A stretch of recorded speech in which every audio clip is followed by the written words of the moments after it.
You're listening to The New Paris. I'm your host, Lindsay Shermuda. Last week, I spent more than an hour on the phone with the person I tend to turn to when the world feels insane and my feelings equally so. Rahaf Harfoush, both a dear friend and friend of the show, is a digital anthropologist whose research and writing on technology and digital culture have been instrumental in my own understanding of big picture ideas and how technology, in particular, plays into the paradigm shift the world is experiencing. We talked about hypernormalization, which she has described as feeling the disconnect between everything being broken or in a state of collapse and yet also oddly normal. Institutions and people in power go on pretending as if everything is going to go on the way it always has. We talked about having no emotional preparedness for the shifts that are taking place, nor the ability to grieve what we're potentially losing. And we also spoke about how global interconnection means that we cannot speak about the future of France, where we both live, without considering the impact that decisions made much further afield by other nations will have on that path. I asked her back on the show to talk about this specific crossroads and how we can understand what it might mean for France, particularly, but not at all limited to, its own development in technology and innovation. Ultimately, as you'll hear, the conversation begins with her own anecdote of adaptability, and then we go on to discuss the resilience of societies, the impact of geopolitical shifts, and innovation in France amidst global disruptions. We tackle systemic change and how cultural values shape our response to crises and technological evolution. But also, we talk about the opportunity that France has now to shape its future. I hope you enjoy the conversation. Rahaf, you think about your family in Syria a lot. One of the things that I have been thinking about is really challenging the concept that collapse is final. It's not really final, because what I'm learning from looking at my family in Syria is how quickly and how much we can adapt. And, my family has been in Syria for a long time. And even during the last regime, there were electricity shortages. Syria's under a lot of sanctions. It was hard to get things. So food was expensive. But I just remember my aunt telling me about her day. And she had this very particular schedule because they roll electricity in different neighborhoods so that different neighborhoods have electricity at different times. And I think when she told me the story, she was getting about 3 hours of electricity a day. And one of those hours was between 3 a.m. and 4 a.m. So she was waking up at 3 a.m. and 4 a.m., which just became normal, right? This just became what you do in order for her to plug things in that needed charging, etc. And we went to Dubai on a family trip to celebrate my dad's birthday. And I remember seeing her walk into the kitchen and not turn on the light. And I was like, what are you doing? And I'll never forget. She was just like, oh my God, I totally forgot to turn on the light, because they just got used to moving through the house without electricity. They just got used to waking up at 3 a.m. They just got used to. And so I think in a way, our adaptability is part of the challenge that we face, because we'll just say, oh, I guess travel's not accessible now. Oh, I guess we can't afford a car because gas isn't affordable. Oh, I guess we have to buy less because food is more expensive. Oh, I guess there's just shortages. Do you remember during the pandemic where there was no mustard for a couple of months? And it's like, it's just going to be things like that. And that was the Ukraine war, actually. Yes, it was the Ukraine war. And Canada and Canadian climate issues that hurt the mustard seeds. Yeah. So that's what I think it's going to be. I think it's going to be these unpredictable disruptions slowly at first, and then more and more, where we might spend some weeks where, people are on their bikes because gas is I just think it's going to be really unpredictable, and we're just going to get used to rolling with it. The question is, and how we got to this topic is, we were meant to begin by talking about France and innovation and startup culture and what the future looks like, which is perhaps not so rosy. And then we are sitting here on April 7th with the looming threat of something happening because of one loon publishing his dire wishes for all to see, and without considering the repercussions of such words. And so to your point, you said before we started recording that, it's so hard to know what's going to happen in the next 48 hours, let alone next week, given the weight of this. And yet some people seem to be operating as if it's just another day. And so it is very difficult to imagine what's worth talking about. How do we keep going?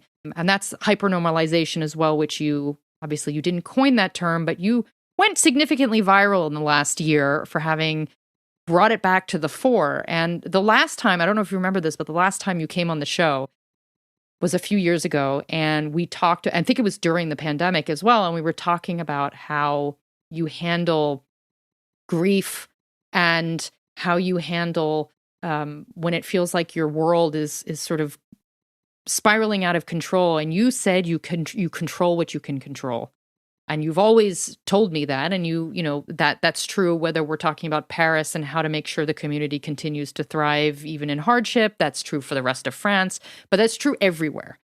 And so I guess this is just a preface to say there are so many bigger issues looming despite what we're going to talk about today that could influence the outcome of what we're saying, right?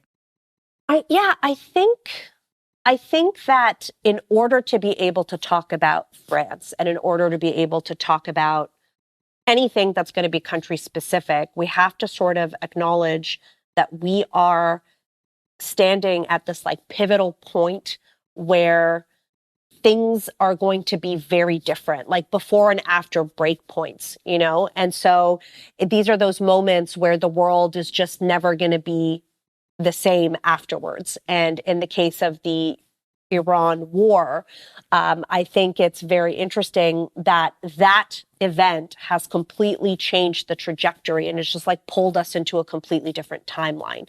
And I think that's important because I find that a lot of people are shying away from complexity. And I understand why. It's overwhelming. There's so much you have to know. There's so many things happening at once. It's changing all the time. But at the same time, I think that's even more reason to both take the time to understand what is happening on like a really big macro level in our society, and also somatically, as I have been struggling to do every single day, to process the immensity of that change, because there are changes that are coming down the pipeline that I think in the long term might actually be really good, but in the short term are going to be hard and violent, and they are going to cost people their lives. And we here in France, in the West, we're very privileged. We are going to be buffered from feeling a lot of these consequences. And that is an immense privilege I don't take for granted. It's just heartbreaking to see that this is going to happen. And so, to talk about France, we have to talk about where we are in the world. We have to talk about the interconnection of geopolitics. We have to talk about who is controlling the technology and the ideology of the technology, who is setting the cultural standards of success, because that's what we have to unravel if we're going to have this conversation. And that's going to involve unlearning, and for many people, challenging a lot of assumptions that have been true for decades, that were true 5 years ago, were true 10 years ago, but they're no longer true today. And human beings, we like certainty. So there's a lot of resistance when you try to tell people the way of life that you've been living, the way you envision your future, your retirement, success, your business, the evolution of technology, those are not going to look like the way that they looked in the past. Right. And are you saying also, because one of the themes I know you've explored quite a lot is this idea of growth is the metric that's most important to the function of the world. And is that one of the ideas that may have been true, 15 years ago, and that now it's absolutely not true, but the powers that be continue barreling forward with that goal in mind? That's exactly right. When you think about business, when you think about success, when you think about the economy and how we measure GDP and how we measure how well a country is doing, right? The story underneath that is based on a set of assumptions about the world that were true when commerce started at the time. That was that we have unlimited resources that are never going to run out. And at the time, that was true. Before there was 8 billion people on the planet, that was true, right? That there was going to be freely available, almost not freely, but like cheaply available oil. That was going to be just like a surplus of it, an abundance of it. We saw this in how we built businesses. In America, in North America, we saw how we built suburbs. Like even the design of suburbs were done car-centric on the assumption that a commute is not going to be a big deal because oil is cheap. And then we talk about success. When you talk about success in business, what do we look at? We look at growth. If your company has not earned more this year than last year, then that's a problem. If GDP has not grown, if jobs have not been added. So we have become obsessed with ascent. We have been obsessed with that line always moving up and to the right? Line goes up. And that has been the only thing. And for a long time, the planet, our sweet planet, our home, has been doing its best to accommodate that. It has been doing its best.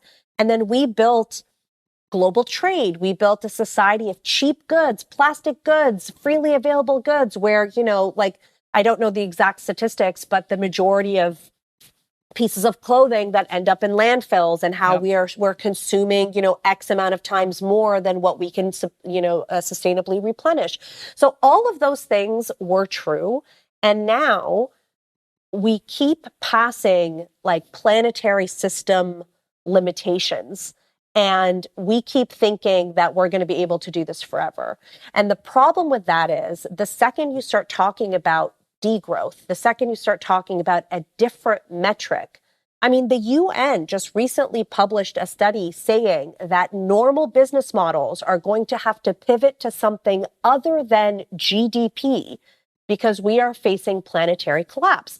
And so now we're asking countries, take everything that you thought was true about what success is, and you're going to have to find something different. And then don't forget, those trickle down to individuals.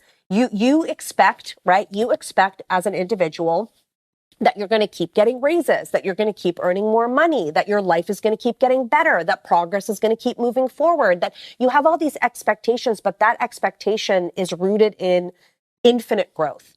And what we're learning from the planet is that we cannot have infinite growth. The entire concept is a lie.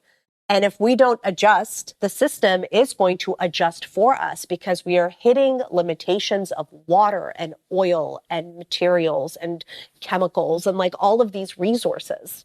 Well, let me ask you, because you consult with a lot of very big companies in the world and big important people. I'm obviously saying that in a vague way, but who want your thoughts and your opinions and value your expertise. Are they hearing you when you say that? Or is it sort of you're always too far ahead and they're not ready yet? No one's ready. It's been interesting. There are clients who are more open to hearing this, but a lot of them are really not like maliciously, not in a bad way, not in an ignorant way. I really think we don't have the emotional capacity as a society to deal with these types of complex issues. We were never really taught how. And I think for a lot of people, it's so overwhelming and scary. There's also just a denial all the time, like, it's going to be fine. It's going to be fine. And I think it's because so far, it has kind of been fine. For the most part. For some, not for everybody, but definitely not for everybody. But so the message is always really hard because sometimes I, see these like internal events and these internal meetings, and they want to talk about new technologies and new markets, and nobody's really saying or acknowledging the elephant in the room, which is the entire ideological foundations of how we built this business might no longer be true. Mm. And that requires such a shift in thinking that I just don't think a lot of executives are setting aside the time to do it. And honestly, we have such a weird out of whack system that's all about like shareholder return. I was just going to say, you still have to convince.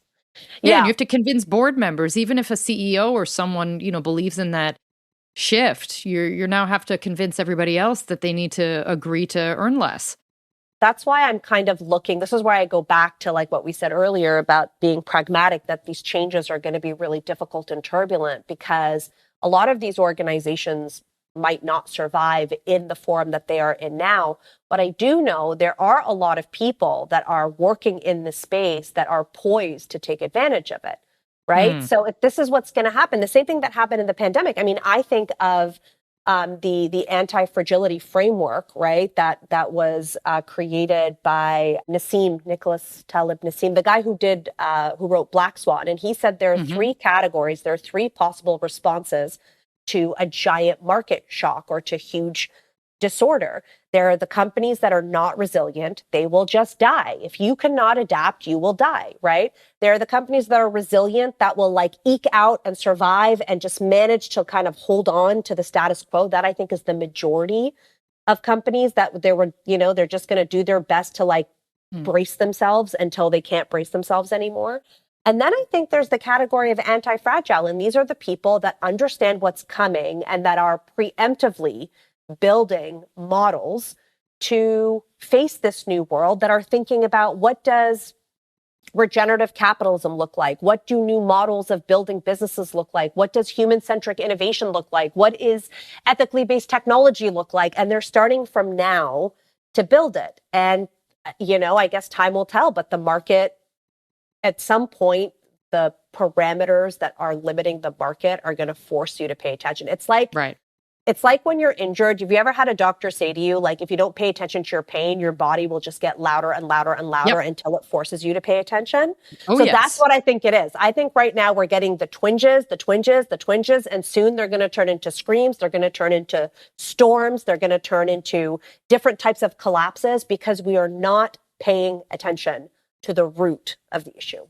So with all that said, how do you think France is poised to react in this moment? We started this conversation before recording, which was the starting point was, okay, we have a new mayor who wants to create a second Station F in Paris. Station F being the massive European tech hub in the 13th arrondissement that was Macron's sort of pet project. He wanted Paris and France specifically to be an innovation and startup hub.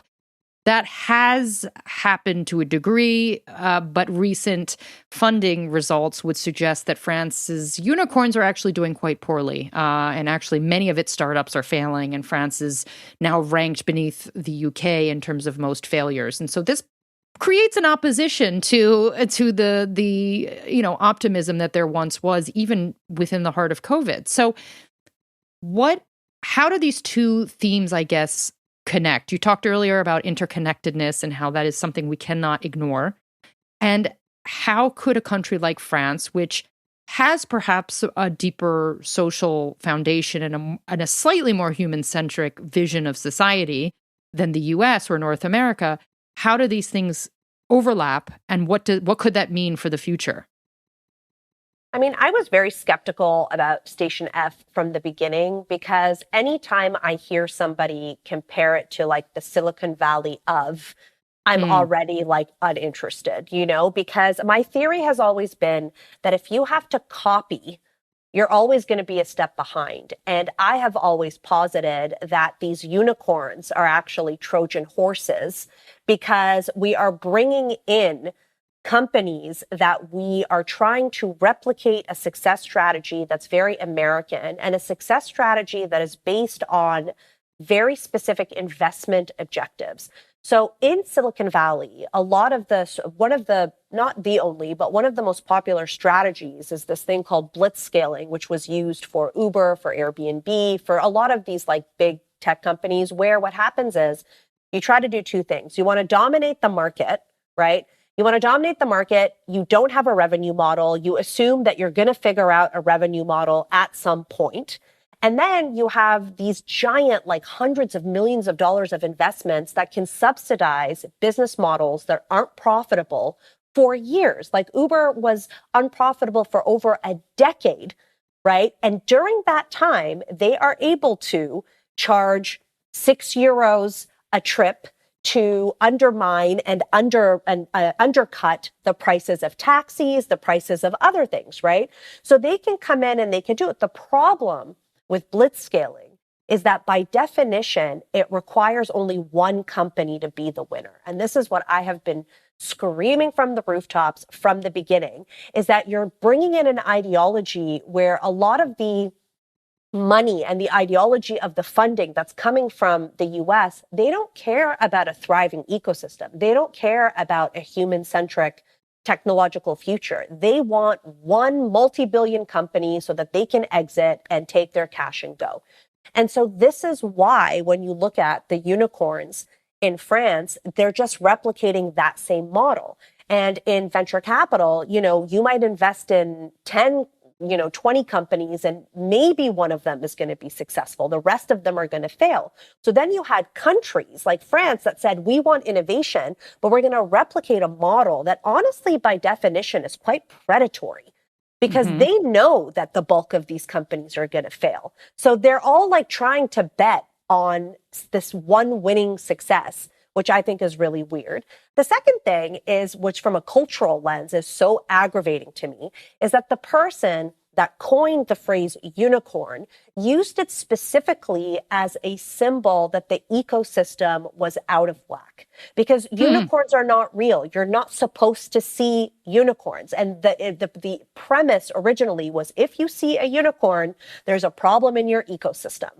And instead, somewhere along the way, much like the phrase pull yourself up by the bootstraps started out as satire because it's physically impossible to pull yourself up by your bootstraps, somewhere along the line, we mixed that up and suddenly unicorns became the symbol of success. And then you have the president say, we have X amount of unicorns. And meanwhile, it's like the unicorn is so individually focused, which is also very North American, and it does not concern itself with its collective. It does not concern itself with society.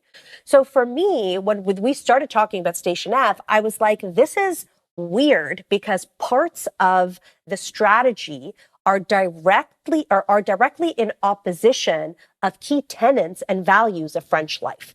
And from the beginning, I just had a lot of skepticism because I thought this is very aggressive. It's very individualistic. It only cares about revenue. They only care about growth.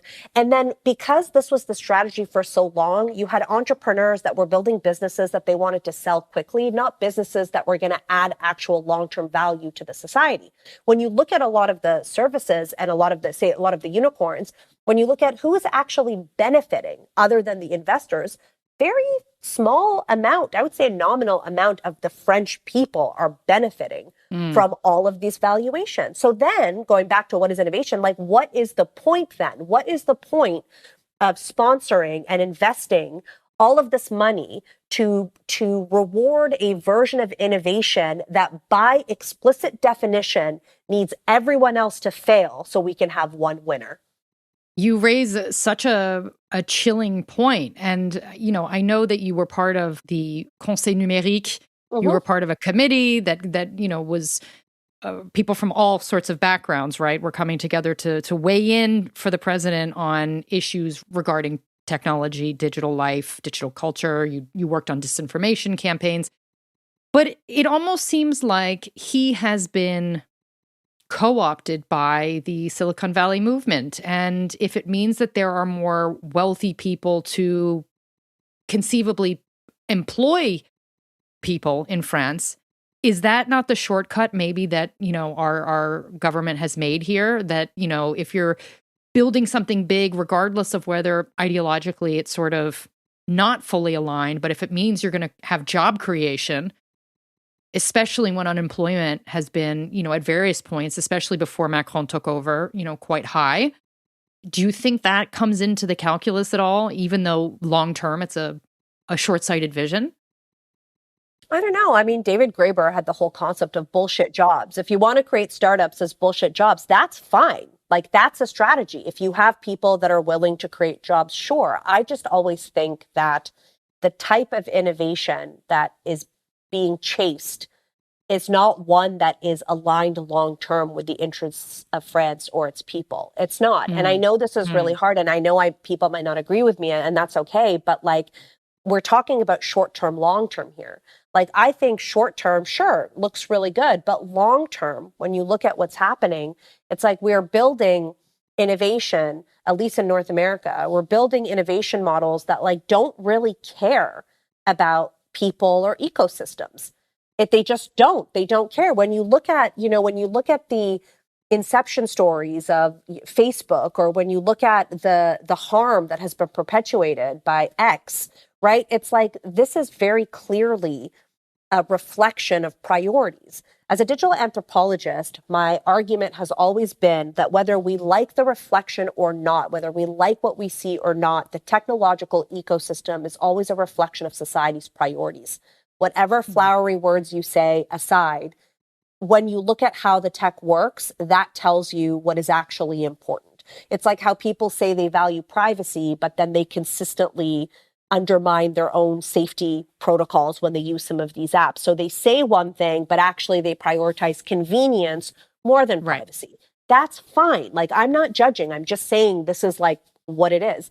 And my problem is that we're hitting a limit where capitalism by nature is starting to get into its end phase. We've really pushed it as far as it can go. Like, one could argue that the current AI boom that we're seeing is the natural extension of hypercapitalism, because capitalism is always what? Extracting labor from workers. Now we're just now we don't even need workers. We have extracted cognitive function, their brain.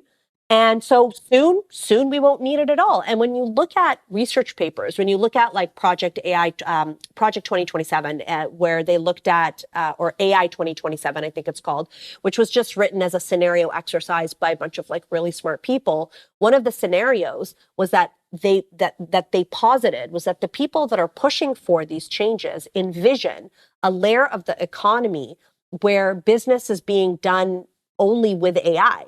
That you have an AI company with an AI agent that's buying from another AI agent and another AI company, and it's generating all of this value, which then goes only to the ownership layer.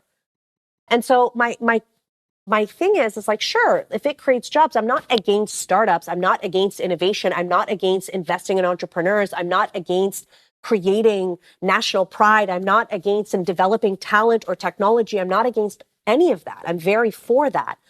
What I am against is doing so by using a model that has been proven now, without a doubt, to harm human rights, to harm the environment, and to create more inequality, to create a lot of dangers. So my question has always been, what is the innovation thesis of France? What is our vision?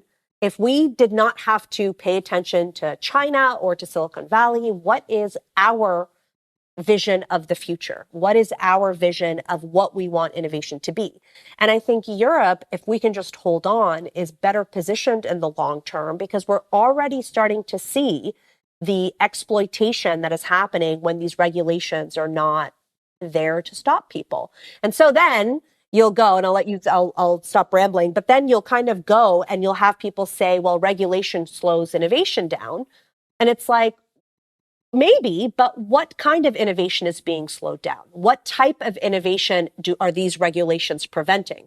Because if the thesis is, well, we don't need regulation because we want to be able to break things in an opportunity to be first, to be biggest, to be the richest, to me, I don't care. I'm not motivated by becoming a unicorn or becoming a billionaire. I want drinkable water for people, and I want like just for fair wages and for people to be safe, like that, And so I just think it's wild to me that we continue to let other countries set the context of the debate, where in that container where we're having the conversation, they've already assumed a bunch of things that we have to also assume are true just by acknowledging the regulation conversation as an example.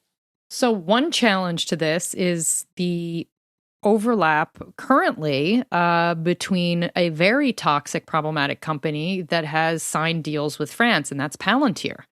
And Palantir is in the news all the time for very good reason, because it is terrifying, and its head honchos have a very nihilistic view of the future and sort of the role of humans in it, sort of an inconsequential factor for them, I guess. what do you make of that? Is that, again, just another bump in the road, and that, France will have to come to, kind of like how it worked with McKinsey in the past, and then it finally was like, no, we're not going to do that anymore. And, why is it that they bring on, despite all of the evidence to the evidence that points to the very harmful nature of some of these companies that could backfire on them and their overall goals, right? France, with its vision of security and privacy and all these sorts of things, then goes and works with a company that could feed all that data to the worst people in the world. Yeah, I agree. And I honestly don't know. Sometimes I think it stems maybe from the desire to be more America-like, right? This goes back to this posturing of they're the ideal. They have the most sophisticated technology. We want some of that technology. I think it is a betrayal of the French people to bring a company who has been quite explicit in their vision about what the future should be like, and to have that vision be so different than the values of France as a country is insane. And I think it's one of those things of I go back to Trojan horse, like we're letting this company, which is, first of all, the idea of letting any foreign company at all have access to this data is absolutely abhorrent to me. Just from a very basic national security perspective, I would not. Right. I would not personally, even if it meant we couldn't do some of the surveillance things, I would not, because everything I have learned about this company, everything I have learned about their view of the world, their view of the future, how they view people, how they view privacy, has just given me chills. And I don't understand. I've tried to raise it. I think this should be something that every French citizen should be raising to their elected representative. I think we should be making a really big push in general to cut any of these ties with these organizations, because it's why don't we just give them the keys? We've literally given them the keys to all of our data. And on what? On a pinky promise that they're not gonna...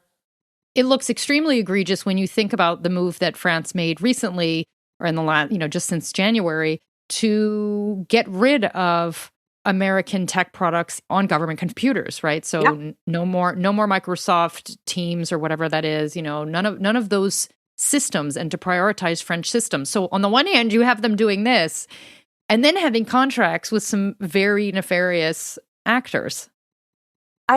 This is where it's almost, and look, if we can give them a little bit of grace here, right, to not assume malice, right? It's like, I understand that the world is changing. And I think if you were to tell French people, or if Europe was to consider whether or not the United States was an ally, I think any other answer other than, yes, of course they're an ally, would have been unthinkable a year and a half ago.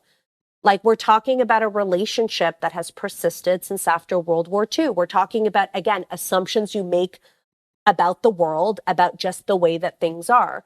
So I can understand why all of a sudden you have government, which as a machine moves pretty slow, that has to all of a sudden update its mode of operation, because that party that we thought were on our side is no longer on our side, and then looking at the cascading ramifications of that.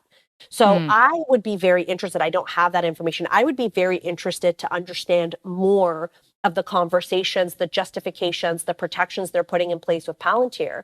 But I just think it's a huge risk in terms of national security, in terms of all of our data, especially considering when you look at what Palantir wants to do. They want to create full data profiles of every single individual. That is terrifying. That should terrify every single person listening to this.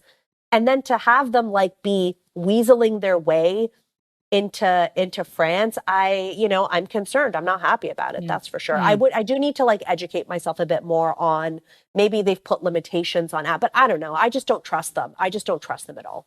Well, like you said, it's kind of like a pinky promise, and we're just supposed to take that as valuable.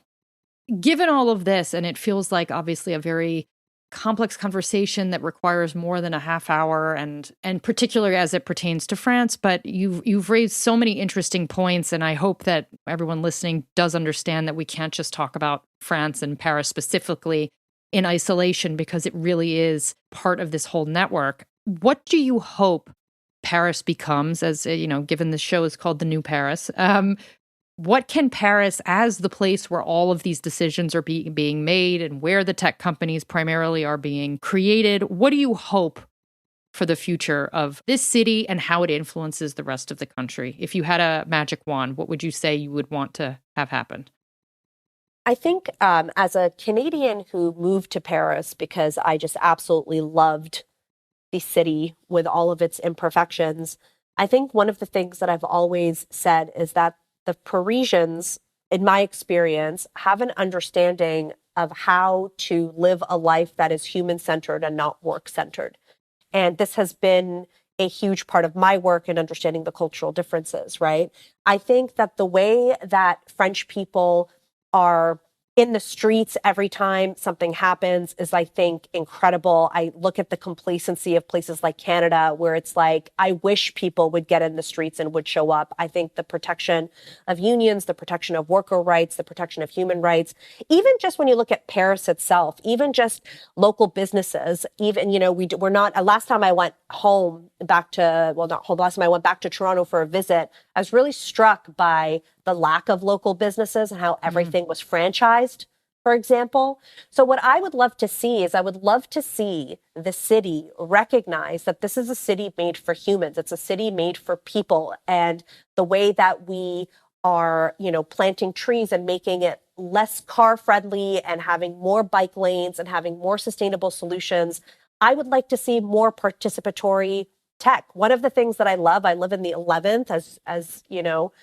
many people that we know. And one of the things that I love that the mairie of my arrondissement, that you could go onto paris.fr, you could make an account, and then you could make suggestions about initiatives in your neighborhood, and then people vote on them. I would like to see that in tech. So many decisions that are made in the tech world are being done by people that were not democratically elected and that are making decisions about all of our lives.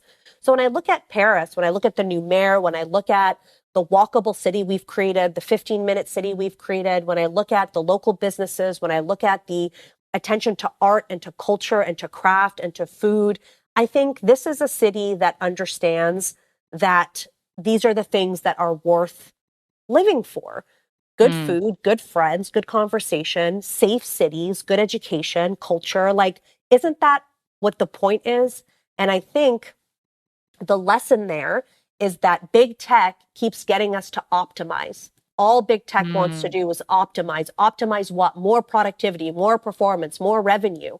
And every time we go with that, we are taking a step away from the reality of a day-to-day life that I think most of us would be happier and healthier living in. I don't know if we can say that was a mic drop, but it sure felt like one. Rahaf, it is always so thrilling and inspiring to talk to you, even in the hardest moments, because I think your words are so needed right now, and I think they're needed in the upper echelons of governance. If only those people would be listening to this show. Who knows? Maybe they are. But I hope everyone takes the time to let what you've shared here today sink in. And I know you have other work that you're about to release into the world that people can hopefully continue to pursue this thinking. You've been working on something called Humane Productivity, which I imagine will come out in the next year or so. Okay. So, and in the meantime, people can follow her at Foushy, the &sign FOUSHY on Instagram. Sign up for her newsletter. I feel like this is just the cycle we're in. You need to come back every couple of years and do a status check. I'd love that. Thank you so much for having me. That's the show for today. If you're listening on Spotify, be sure to check out the poll related to this episode by scrolling down in your app. There are more exciting conversations to come this season, so I hope you'll subscribe or share the show with a friend if you've been enjoying what you've heard so far. As always, You can find more from me at lindsaytramuta.com and at the New Paris Dispatch on Substack. À très bientôt.